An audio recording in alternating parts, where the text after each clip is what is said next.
Bem, agora nós vamos dar uma ênfase no conceito de resistência interna e força eletromotriz, né, que está ligado ao vídeo anterior. E para isso eu não vou usar o suporte tanto do livro aqui agora, mas nós vamos fazer a dedução de duas equações que são parecidas assim, são semelhantes. A álgebra que nós vamos utilizar é a mesma. E antes eu vou fazer um desenho aqui de um circuito, de um sistema, tá? E a ideia de fazer o desenho aqui, não pegar o desenho pronto, é justamente para incentivar vocês também a não ficar preso só à parte matemática, né? Tem a parte conceitual, você pode usar o desenho como um mapa mental para ilustrar, pode construir um mapa mental mesmo. Podem se sentir livres aí para usar todos os recursos disponíveis, né? Faça o desenho no celular, no computador, no caderno.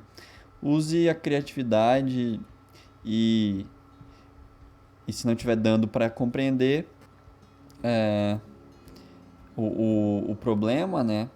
Pela parte matemática, faz o desenho primeiro, volta lá na teoria, estuda desenvolvimento da equação como nós vamos fazer agora e depois volta. E aí tem nos nossos objetivos entender o que é um receptor, né? Então a gente viu a ideia de gerador no primeiro vídeo. E o que é o receptor? O receptor ele é todos os outros dispositivos que eles não mantêm uma DDP, a diferença de potencial, mas eles usam essa diferença de potencial.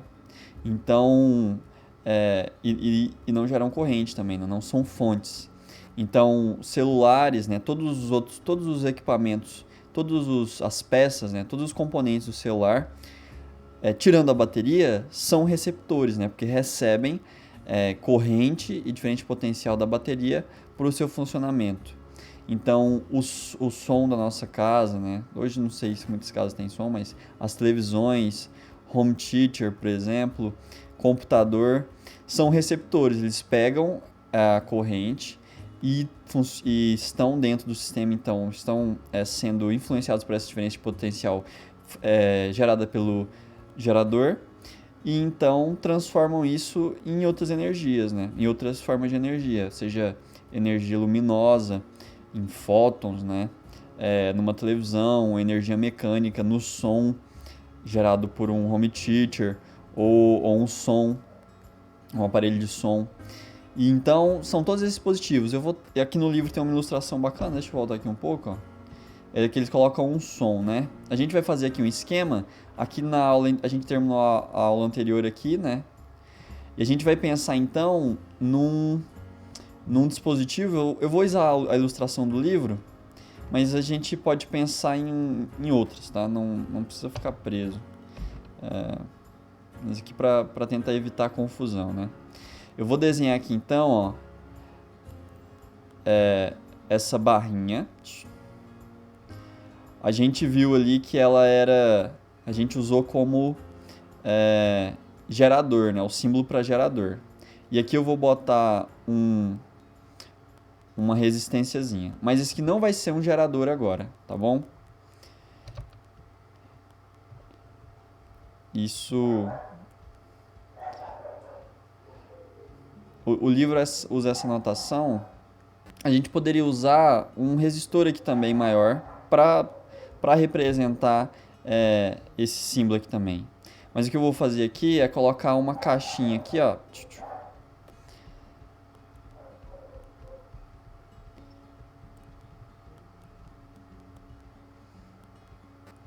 E vou chamar esse aqui. Então esse aqui é o nosso receptor, que pode ser uma televisão, uma lâmpada, um som, um celular, uma corrente contínua aqui como a gente está, né?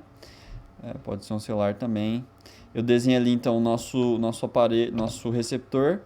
E aqui embaixo eu vou desenhar de vermelho, vou desenhar a nossa fonte. E aqui deixa eu voltar aqui. Desenhar a fonte mais pra cá.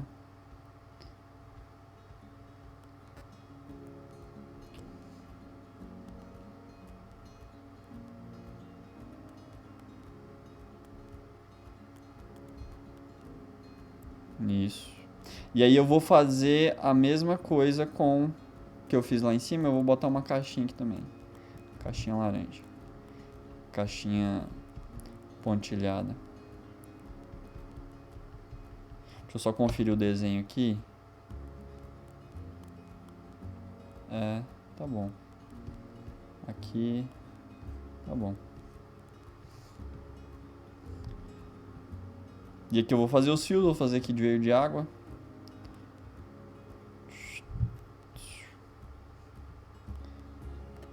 Ó, então aqui a gente já está com o nosso receptor. Aqui embaixo é o nosso gerador. Ok? E o que é esse componente aqui? Esse que a gente já está bem habituado, né? Esse aqui a gente já viu como resistor, e aqui a gente vai usar ele, eu vou usar outra letra, eu vou usar um R pequeno, que esse aqui vai ser a nossa resistência interna. E o que é essa resistência interna? Esse quadradinho representa o nosso gerador. Seja um gerador... Aqui eu fiz um símbolo de gerador de corrente contínua, né? Então vamos pensar numa bateria. Então, eu comentei isso um pouco atrás, a gente tem o nosso processo de geração de energia, que está representado aqui pelo símbolo do gerador, né? Essa barrinha maior, essa barrinha menor, próximas. Mas, no processo eletroquímico, a eficiência energética não é 100%, né? Porque no processo químico, há geração de calor, há gasto de energia em outras formas. Pode acontecer até de gerar fótons, né? Então, essa resistência interna, ela representa essa perda em energias não conservativas aqui, né? Gerando energias não conservativas, ou pelo menos energias que não vão atender ao nosso sistema, não vão gerar energia elétrica, não vão favorecer a nossa diferença de potencial, não vão favorecer a nossa energia potencial, tá? E nos equipamentos eletroeletrônicos nós temos a mesma coisa. E o símbolo aqui utilizado, ó, eu vou colocar aqui para não ficar muito bagunçado. O símbolo que a gente utiliza aqui, ó, é um epsilon, e a gente chama esse epsilon de força eletromotriz. Força eletromotriz. Deixa eu... A seta ficou longe, né? Tá bom, seta? Aí. Força eletromotriz. Não, tranca não. Fica no meio do caminho aqui pra... Força eletromotriz. Que esse nome força, né? Ele não... é um nome dado, mas ele não tem tanta relação, né, com as forças que a gente estudou lá quando a gente fala de força em si. É um nome dado, mas a gente está pensando aqui nessa diferença de potencial. Esse é força eletromotriz, a unidade ainda é volt, diferença de potencial é energia potencial elétrica. E aí, então, nesse processo de criação, de geração de energia elétrica, de geração de diferença de potencial, tem essa resistência interna no processo de criação aí. Pelos fios também de condução, né? Porque apesar dos fios serem condutores, a gente usa o cobre, por exemplo, também comentei, eles têm uma resistência intrínseca ao material. Então aqui é o gerador. E o que diferencia aqui no receptor? Por que a gente usou esse símbolo semelhante também? A diferença aqui é maior, ó, percebam que o sentido da corrente a gente vai adotar para cá, ó. O sentido da corrente. Então aqui houve a geração de diferença de potencial aqui na força eletromotriz, mas aí houve a perda aqui, ó, já ao passar pela resistência interna, né? Já nessa perda pela resistência interna, certo? E então, havendo essa perda, o que vai sobrar aqui? Vai sobrar, a gente pode chamar aqui a saída dessa pilha, desse gerador de ponto A, e aqui de ponto B, opa, desenhei outro A, fica difícil, ponto B. Então o que nós temos aqui, entre o ponto A e o ponto B, volta para a caneta, é uma diferença de potencial. E a gente chama ela de diferença de potencial o A ou B. Ou poderia chamar ela de diferença potencial útil, né? Enfim, não vamos nos prender à nomenclatura, vamos nos prender mais à álgebra, mas a nomenclatura que você conseguir usar te fizer entender melhor e você conseguir desenvolver a matemática, tá ok. Então, perceba que essa diferença potencial aqui, ela é fruto dos processos que aconteceram aqui dentro, né? A gente vai estudar isso aqui agora, depois eu foco lá no receptor, acredito que assim vai ficar mais tranquilo. A gente já correu 10 minutos, vamos aqui para não demorar muito. E a gente vai pensar aqui na ideia de potência, né? No conceito de potência. A gente já viu isso um pouco. Então, a gente pode pensar se a potência útil do nosso equipamento, já vou escrevendo para não demorar muito, a potência útil, e aqui você pode pensar em potência tanto de quem recebe, do receptor, né? No caso, a potência de um som, a potência de um computador, a potência de uma televisão, em questão da luminescência dela, luminosidade, perdão, quanto na geração de energia, a potência, né, que uma bateria, que um motor consegue produzir. Então, potência útil vai ser igual a potência total, né, ou fornecida, a potência do gerador, menos a potência dissipada. Ok? E nós podemos, dentro do estudo de eletromagnetismo, a gente associa potência, e aqui nos sistemas em circuitos, né, a gente associa potência com a corrente no nosso circuito e a diferença de potencial. Ok? E a diferença de potencial. Então, vamos substituir aqui o P por a potência por corrente vezes diferença de potencial. Então, eu vou ter aqui o que aqui no primeiro termo à esquerda, né? Eu vou ter corrente que multiplica a diferença de potencial útil igual corrente que multiplica a diferença de potencial total, ou eu já posso usar aqui, vamos analisar primeiro o gerador. Então, qual que é essa potência total aqui? É a que o gerador gera lá, então do gerador. Menos a corrente vezes energia potencial dissipada.